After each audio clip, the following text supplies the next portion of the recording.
Praise the Lord. Hallelujah. प्रभू येशूच्या नावाला गौरव असो. परत एकदा ब्रदर सिस्टर आपण देवाच्या उपस्थितीमध्ये आहोत आणि देवाचं वचन किती खरं सांगतं की प्रभूच्या उपस्थितीमध्ये आनंदाची परिपूर्णता आहे. येस. आणि त्याच्या हातात सुखी सर्व काळ आहे. आमेन. आणि सिस्टर ब्रदर, ज्यावेळेस तुम्ही आणि मी प्रभूमध्ये असतो, लक्षात ठेवा तुम्ही साधे लोक नाहीये. बायबलचं वचन आपल्याला शिकवतं जो जगात आहे त्यापेक्षा जो आपल्यामध्ये तो मोठा आहे. ख्रिस्तामध्ये जे ज्ञानाचे आणि बुद्धीचे ठेवे आहेत तो ख्रिस्त आपल्यामध्ये आहे. आमेन. बायबल आपल्याला शिकवतं की प्रभू येशू ख्रिस्तामध्ये आपण अत्यंत विजयी आहोत. येस. बायबल आपल्याला शिकवतं की तुमच्या जीवनामध्ये देवाचं वचन सांगतं सर्व गोष्टी मिळून जे विश्वास ठेवतात किंवा देवावर प्रेम करतात त्यांच्या जीवनात सर्व गोष्टी मिळून चांगल्यासाठी होतात. आमेन. हालेलुया. हालेलुया. सो तुम्ही देवासाठी अत्यंत लाडके लेकरं आहात. प्रभू येशू सगळ्यात जास्ती तुमच्यावर पर्सनल वैयक्तिक प्रेम करतो. मग त्याने आपल्याला एक वचन दिलंय. प्लीज वाचूया. ऐका, जर तुम्ही मत्ते 6व्या अध्यायामध्ये आलात आणि प्लीज कृपा करून वाचूया 25 वचनाच्या पुढे. मत्ते 6वा अध्याय आणि 25 वचनाच्या पुढे आपण येऊया. प्लीज या देवाचं वचन वाचूया.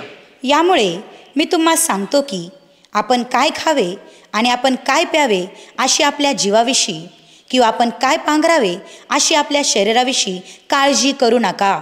देव म्हणतो काळजी करू नका. हा बोलणारा माणूस नाहीये, हा जिवंत तारणारा प्रभू येशू ख्रिस्त आपल्याशी बोलतोय. काळजी करू नका. ना पुढे असेल वाचूया.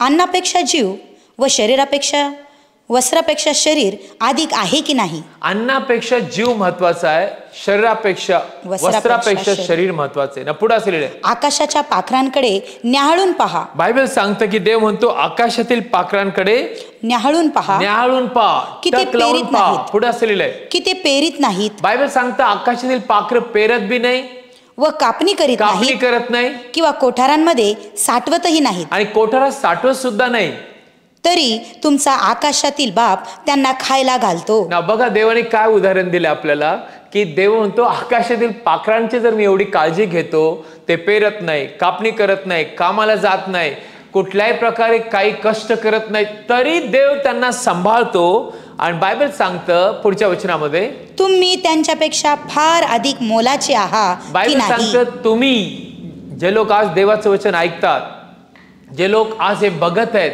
सिस्टर ब्रदर, तुम्ही प्रभू येशू जो राजांचा राजा, प्रभूंचा प्रभू, अनादी कालापासून अनंत कालापर्यंत असणारा देव, जो सदा सर्व काळ जिवंत, ज्याला अमरण नाही, जो केव्हाच मरत नाही, बायबल सांगतो तो अगम्य उजेडात राहतो, ज्याने तुम्हाला आणि माझ्यामध्ये श्वास टाकला आणि आपल्याला बनवलं, तो येशू म्हणतो तू माझ्या दृष्टीने मौल्यवान आहेस. आमेन.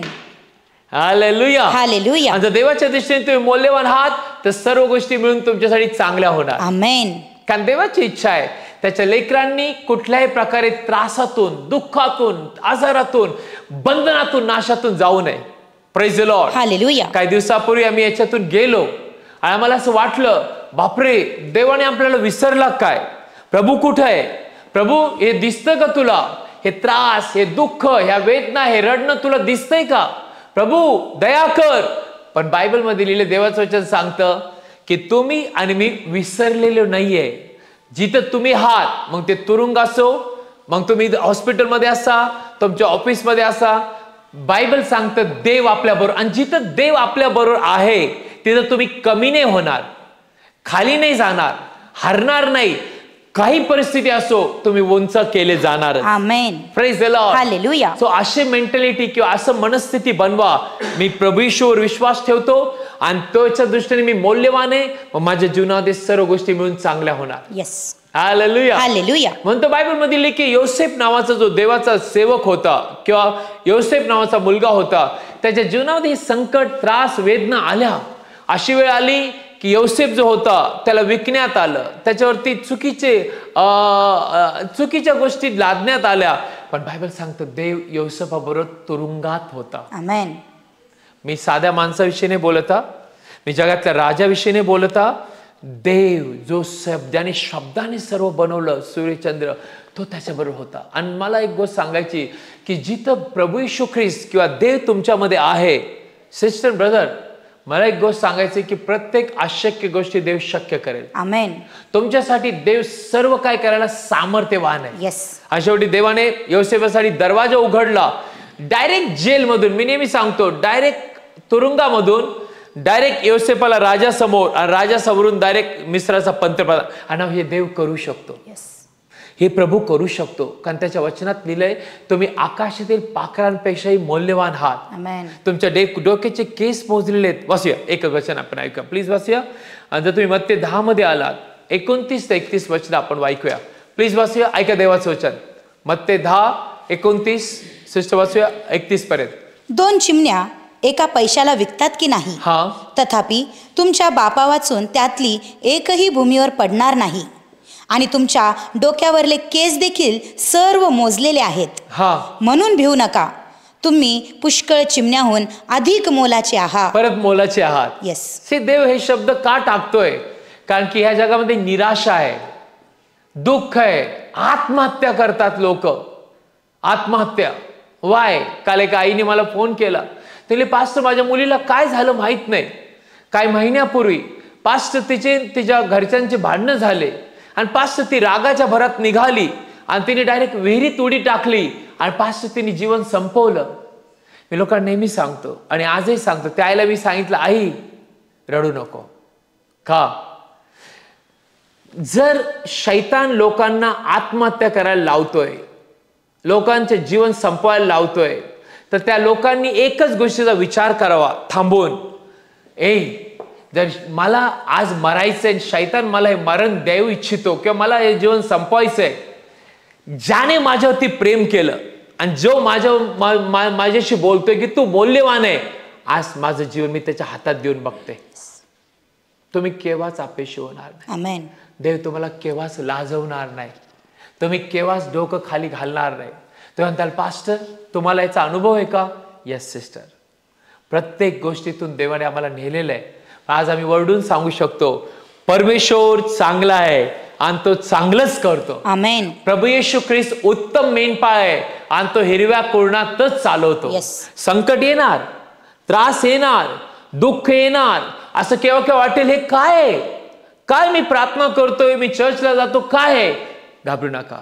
बायबलचं वचन सांगतं, या दुःखातून काढायचं सामर्थ्य तुमच्या तारणाऱ्या प्रभू येशू ख्रिस्ताकडे आहे. येस. 100%. का? कारण ज्यावेळेस तुम्ही दुःखातून जाता, त्रासातून जाता, प्रभू केव्हा सहन करू नाही शकत. साधी गोष्ट आहे, तुमच्या लेकरांना साधा ताप आला तर आई आणि घर सगळं त्याच्याकडे पाहत राहतं. का? ते लेकरू बरं व्हावं, त्या लेकराचा ताप निघून जावा. कितीतरी लोक आम्हाला फोन करतात की पास्टर मी नोकरीला सुट्टी दिली, मी सगळं सोडून माझ्या बाळाच्या पाशी बसले. का? त्याला डेंग्यू झालाय, ताप झालाय. जस्ट इमॅजिन, एक लहानशा बाळासाठी, त्याच्या लेकरासाठी ती सगळं सोडते, सुट्टी घेते आणि ठेवते. इमॅजिन, जेव्हा देव आपल्यावरती एवढं प्रेम करतो की त्याने वधस्तंभावरती आपल्यासाठी प्राण दिला आणि त्याच्या निष्कलंक व निर्दोष रक्ताने आपल्याला विकत घेतलं, तो देव आपल्याला विसरेल का? यस, प्रभू आहे. यस, प्रभू येशू जिवंत आहे. यस, प्रभू येशू तुझ्यासाठी उभा राहणार आहे. यस, प्रभू येशू ख्रिस्त तुझं जीवन बदलणार आहे. यस, त्याला तुझी काळजी आहे. यस, प्रभू येशूला तुझं घर सुखी व आनंदी आणि गौरवित बघायचंय. यस, देवाला तुझे दुःखाचे वस्त्र काढून तुझ्यावरती आशीर्वादाचे आणि आनंदाचे वस्त्र टाकायचे. कारण बायबलचं वचन सांगतं, तू येशू ख्रिस्ताच्या दृष्टीने मौल्यवान आहे. Amen. Hallelujah. Hallelujah. Praise the Lord. Hallelujah. अनेक लोक आम्हाला साक्ष देतात की पास्टर मी वेदनेतून गेला. एका बहिणीने मला साक्ष दिली, त्यांनी, पास्टर माझ्या जीवनामध्ये मी अत्यंत त्रासातून जात होते, माझं घर तुटलेलं होतं, माझ्या जीवनामध्ये मी त्रासातून जात होते. तिने मला लिहिलंय की पास्टर 30 वर्ष मी या त्रासातून गेले, प्रत्येक वेदनेतून. मला येशू ख्रिस्त माहीत नव्हता, पण एकदा कोणीतरी मला सांगितलं, प्रभू येशूकडे ये, देवबाप तुझी हाक ऐकेल, प्रार्थना ऐकेल. पास्टर मी प्रभू येशूकडे आले आणि माझं जीवन मी प्रभूला दिलं. त्या दिवसापासून मी सांगेल की देवाने मला दृष्टी दिली, देवबापाने माझं जीवन आशीर्वादित केलं. आज मी प्रभू येशूमध्ये आनंदी आहे. यु नो का? काही लोक मला म्हणतील की पास्टर मग या जगामध्ये किती लोक दुःखी आणि त्रासामध्ये, देव त्यांची काळजी का घेत नाही? नो, देव म्हणतो, अवकष्टी आणि भारकंजनो तुम्ही मजकडे या, म्हणजे मी तुम्हाला विसावा देईन. देवाची इच्छा आहे की लोकांनी त्याच्याकडे यावं, त्याच्यावरती विश्वास ठेवावा, कारण त्याने तुला नावाने बोलवलंय. अहो कष्टकरी आणि भारांकन, आजारी, दुःखातल्या लोकांनो तुम्ही मजकडे या. काही बदलू नका, काय देऊ नका प्रभूला. तो तुम्हाला विसावा देईल, सार्वकालिक जीवन देईल, तारण देईल, तुम्हाला या संकटातून काढेल आणि तो तुम्हाला सांगेल माझ्या मुली, माझ्या मुला, यस तू माझ्या दृष्टीने मौल्यवान आहे. आणि ज्यावेळेस देव तुमच्याशी अशा प्रकारे बोलेल, लक्षात ठेवा तुमचं जीवन सारखं नाही राहणार, आशीर्वादित होईल. या आपण प्रार्थना करूया. रोज 10 मिनिटं 15 मिनिटं आपण वचन ऐकूया. तुमचा विश्वास बळकट होणार. दुसऱ्यांना सांगा ज्यांना माहित नाही त्यांना. आणि तुम्ही आपल्यासाठी प्रभू येशूसाठी आपलं हृदय उघडा. डोळे बंद करा. आज तुम्ही पहिली वेळेस मला बघत असताल, ऐकत असताल, लांब असताल, माझ्या मागे एक प्रार्थना करा. पूर्ण हृदयाने अर्थ समजून माझ्या गुणा, हे प्रभू येशू, मी पूर्ण हृदयाने तुमच्यावर विश्वास ठेवते. प्रभू येशू तुम्ही माझ्यासाठी आला, माझ्यासाठी प्राण दिला, आणि तिसऱ्या दिवशी पुन्हा उठला, असा माझा विश्वास आहे. हे प्रभू मला क्षमा कर. प्रभू येशू माझ्या हृदयात ये. तू माझा तारणारा देव आहेस. आजपासून मी प्रभू येशूवर विश्वास ठेवतो. मी कबूल करतो. मी जिवंत देवाचे लेकरू आहे. प्रभू येशूच्या नावात माझं तारण झालेलं आहे. दया कर प्रभू माझ्यावर. प्रभू येशूच्या नावात आमेन. प्रार्थना करूया. डोळे बंद करा. आपल्या आजारी भागावर जिथं त्रास आहे तिथं हात ठेवा. फादर प्रभू येशूच्या नावात मी यांना आशीर्वाद देतो. पवित्र आत्म्याने, कृपेने, वचनाने, देवाच्या प्रीतीने आशीर्वादित व्हा. शैतानाची प्रत्येक योजना, प्लॅन, आजार, रोग मी आज्ञा देतो प्रभू येशूच्या नावात निघून जा. आणि प्रभू येशूच्या नावात मी आज्ञा देतो शरीर, जीव, आत्मा बरे हो, आशीर्वादित व्हा. प्रत्येक इच्छा प्रभू येशूच्या नावात पूर्ण केली जा. आणि आजपासून फादर त्यांना तुझं प्रेम कळो आणि त्यांना कळो की देवाच्या नजरेत ते मौल्यवान आहे. प्रत्येक आडलेलं काम पूर्ण हो. सुंदरचं लेकरू जिला नाहीये लेकरू बा मी स्वीकारतो. फादर प्रत्येक इच्छा आणि गरजा पूर्ण कर प्रभू येशूच्या नावात. Amen. Praise the Lord. Hallelujah. देव बाप तुम्हाला अजून वाढो. परत एकदा 8:30 वाजता प्रत्येक दिवशी आपण असतो विनयार्ड वर्कर ब्लेसेड चर्चच्या YouTube चॅनलवर. प्लीज बघत जा. आणि शुक्रवारी संध्याकाळी 7 ते 9 प्रार्थना सभा असते. रविवारी सकाळी 10:30 ते 1 YouTubeवर बघू शकता. आणि देव बाप तुम्हाला आशीर्वाद करो. थँक्यू. God bless you.